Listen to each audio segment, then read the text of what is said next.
আপনারা দীর্ঘক্ষণ আমাদের বক্তাদের বক্তব্য শুনেছেন। আমরা আজকে এখানে কিন্তু বক্তব্য দিতে আসিনি।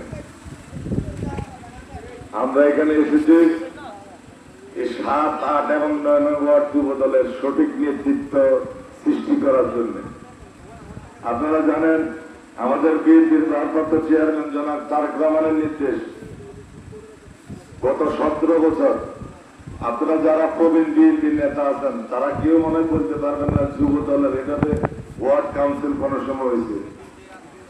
17 বছরের আমাদের নির্যাতন নিপীড়নের কারণে আমাদের কর্মীরা নিষ্ক্রিয় হয়ে গেছে, কেউ বিদেশে চলে গেছে, কেউ রাজনীতি ছেড়ে দিয়েছে।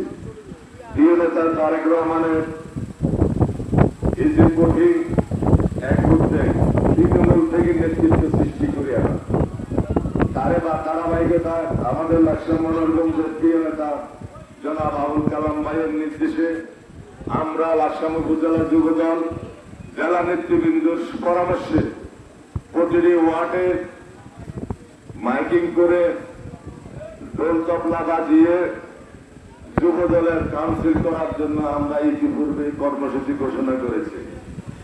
তারই আলোকে আজকের এই ওয়ার্ড কাউন্সিল আপনারা জানেন আমাদের সাথে আমাদের জেলা যুব দলের নেতৃবৃন্দ, উপজেলা যুব দলের নেতৃবৃন্দ, ইউনিয়ন বিএনপির নেতৃবৃন্দ এবং ওয়ার্ড বিএনপির নেতৃবৃন্দ সহ সকল অঙ্গ সংগঠনের নেতৃবৃন্দ আমাদের এই টিমে আছে।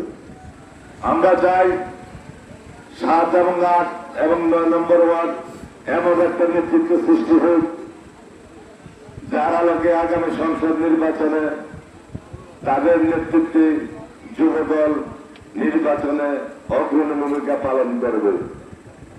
আমরা যদি সঠিক নেতৃত্ব এখানে সৃষ্টি না করতে পারি আগামী দিন বিএনপির পাশে নির্বাচনে হাল ধরার মতো কেউ থাকবে না।